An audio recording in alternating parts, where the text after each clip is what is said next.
একজন মুমিনের দৈনন্দিনের জীবনে কিছু আমল নিয়মিত হওয়া উচিত, কারণ প্রত্যেকটি মানুষকে একদিন মৃত্যুবরণ করতে হবে। মৃত্যু থেকে পালানোর কোনো উপায় নেই। অতএব প্রতিদিন যদি ওই আমলগুলো করা হয়, তাহলে যেদিন মৃত্যু হবে সেদিন ওই আমলগুলো করার কারণে ধর্তব্য হবে যে মৃত্যুর দিন এই আমলগুলো করা হয়েছে। ১.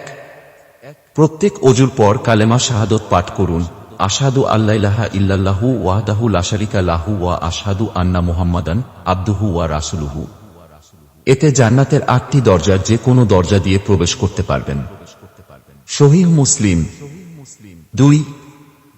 প্রত্যেক ফরজ সালাত শেষে আয়াতুল কুরসি পাঠ করুন, এতে মৃত্যুর সাথে সাথে জান্নাতে যেতে পারবেন। সহিহ নাসাই সিলসিলাহ সহিহা।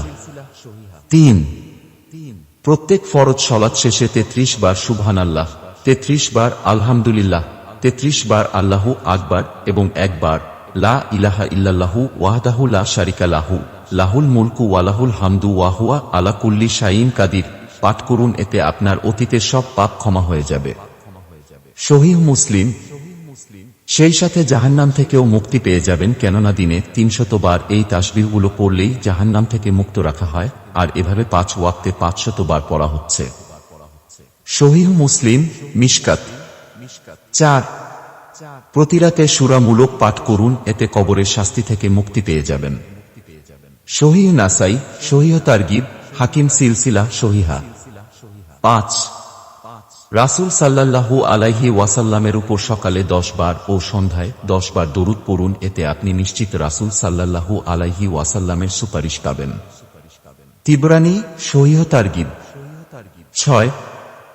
সকালে ১০০ বার ও বিকালে ১০০ বার সুবহানাল্লাহিল আযীম ওয়া বিহামদিহি পড়লে সৃষ্টিকুলের সমস্ত মানুষ থেকে বেশি মর্যাদা দেওয়া হবে। সহিহ আবু দাউদ। হযরত জাবের রাদিয়াল্লাহু আনহু থেকে বর্ণিত, রাসূল সাল্লাল্লাহু আলাইহি ওয়াসাল্লাম ইরশাদ করেন, যে ব্যক্তি সুবহানাল্লাহিল আযীম ওয়া বিহামদিহি পাঠ করে তার জন্য জান্নাতে একটি খেজুর গাছ রোপণ করা হয়। ৭. সকালে ১০০ বার ও সন্ধ্যায় ১০০ বার সুবহানাল্লাহি ওয়া বিহামদিহি পাঠ করলে কিয়ামতের দিন তার চেয়ে বেশি সওয়াব আর কারো হবে না। সহিহ মুসলিম। ৮. সকালে ও বিকালে ১০০ বার সুবহানাল্লাহ, ১০০ বার আলহামদুলিল্লাহ, ১০০ বার আল্লাহু আকবার এবং ১০০ বার লা ইলাহা ইল্লাল্লাহু ওয়াহদাহু লা শারীকা লাহু লাহুল মুলকু ওয়া লাহুল হামদু ওয়া হুয়া আলা কুল্লি শাইইন কাদির পাঠ করলে অগণিত সওয়াব হবে। নাসাই সহিহ তারগিব। ৯. বাজারে প্রবেশ করে লা ইলাহা ইল্লাল্লাহু ওয়াহদাহু লা শারীকা লাহু লাহুল মুলকু ওয়া লাহুল হামদু ইউহয়ি ওয়া ইউমীতু ওয়া হুয়া হাইয়ুল লা ইয়ামুত বিয়াদিহিল খায়রু ওয়া হুয়া আলা কুল্লি শাইইন কাদির পাঠ করুন, এতে ১০ লক্ষ পুণ্য হবে, ১০ লক্ষ পাপ মোচন হবে, ১০ লক্ষ মর্যাদা বৃদ্ধি হবে এবং জান্নাতে আপনার জন্য একটি গৃহ নির্মাণ করা হবে। তিরমিজি। ১০. বাড়িতে সালাম দিয়ে প্রবেশ করুন, এতে আল্লাহ তাআলা নিজ জিম্মাদারিতে আপনাকে জান্নাতে প্রবেশ করাবেন। ইবনু হিব্বান সহিহ তারগিব। ১১. জামাতে ইমামের প্রথম তাকবীরের সাথে ৪০ দিন সালাত আদায় করুন, এতে আপনি নিশ্চিত জাহান্নাম থেকে মুক্তি পেয়ে যাবেন। তিরমিজি সিলসিলাহ সহিহা সহিহ তারগিব। ১২. প্রতি মাসের আয়ের একটা অংশ এতিমখানা বা মসজিদ মাদ্রাসা বা গরিব দুঃখী বিধবা ও দুস্থদের মাঝে দান করবেন, হোক সেটা অতি অল্প, এতে আপনি আল্লাহ তাআলার কাছে জিহাদকারীর সমতুল্য হবেন। সহিহ বুখারী। ১৩. মহিলারা ৪টি কাজ করবেন: ১. ৫ ওয়াক্ত সালাত, ২. রমজানের সিয়াম, ৩.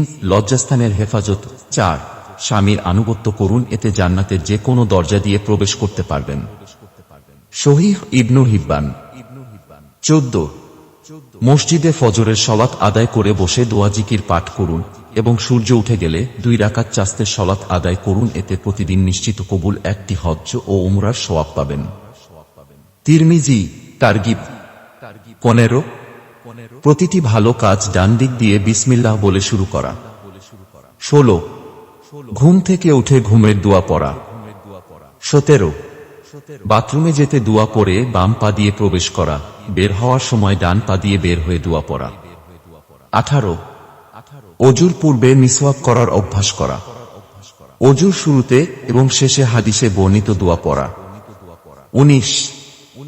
ঘর থেকে বের হওয়ার সময় ডান পা দিয়ে দোয়া পড়ে বের হওয়া এবং প্রবেশের সময়ও ডান পা দিয়ে প্রবেশ করে সালাম দেয়া। যদিও ঘরে কেউ না থাকুক না কেন সালাম দেয়া সুন্নাহ, আল্লাহর হুকুম। যদি ঘরে কেউ না থাকে তবে এই সালাম ঘরের ফিরিশতাদের জন্য। 20 মসজিদে ডান পা দিয়ে দরুদ ও দোয়া পড়ে ঢোকা এবং বাম পা দিয়ে দরুদ ও দোয়া পড়ে বের হওয়া। 21 রাস্তার ডান পাশে চলার সর্বোচ্চ চেষ্টা করা, না পারলে ভিন্ন কথা। 22 ফরজ সালাত শেষে হাদিসে বর্ণিত জিকির, দুয়ার আমল করা। ফজর ও মাগরিবের পর সূরা হাশরের শেষ 3 আয়াত পড়া, 3 কুল পড়ে শরীর দম করা ইত্যাদি হাদিসে বর্ণিত আমল করা। 23 আজানের জবাব দেয়া, আজানের পর হাদিসে বর্ণিত দোয়া পড়া। হাত উত্তোলন না করে চলতে ফিরতে ছোট বড় সকলকে সালাম দেয়া। সালাম দিয়ে কথা শুরু ও শেষ করা, শুদ্ধভাবে সালাম দেওয়া। 24 জামা ও জুতা পরার সময় ডান দিক পরা এবং খোলার সময় বাম দিকে আগে খোলা। সম্ভব হলে হাদিসে বর্ণিত দোয়া মুখস্থ করে আমলের অভ্যাস করা। 25 পানি খাওয়ার সময় 6টি সুন্নত ভালোভাবে মেনে খাওয়ার চেষ্টা করা। 26 ভাত বা যে কোনো খাবার খাওয়ার সময় সমতল জায়গায় বসে দস্তরখানা বিছিয়ে বিসমিল্লাহ বলে দোয়া পড়ে খাওয়া, কিছু পড়ে গেলে তুলে ধুয়ে খাওয়া, খাওয়া শেষে আলহামদুলিল্লাহ পড়া। 27 ঘুমানোর আগে সূরামূলক তিলাওয়াত করা, 3 কুল, ইখলাস, ফালাক, নাস পরে 3 বার শরীর দম করা, ঘুমের দোয়া পড়া, আয়াতুল কুরসি পড়া, সূরা কাফিরুন পরে ডান কাত হয়ে শোয়া। 28 ঘুমের মাঝখানে কোনো খারাপ স্বপ্ন দেখলে উঠে বাম পাশে 3 বার থুথু ফেলা এবং আউযুবিল্লাহি মিনাশ শাইতানির রজিম পড়ে আল্লাহর কাছে শয়তানের হাত থেকে পানাহ চাওয়া। 29 আত্মীয়তার সম্পর্ক রক্ষা করা। কেউ যদি চায় যে তার মূলধন বৃদ্ধি করা হোক এবং বয়স দীর্ঘ করা হোক, তবে তাকে বলো সে যেন আত্মীয়তার সম্পর্ক রক্ষা করে। 30 2টি পবিত্র হারামে মক্কা ও মাদিনা সালাত পড়া।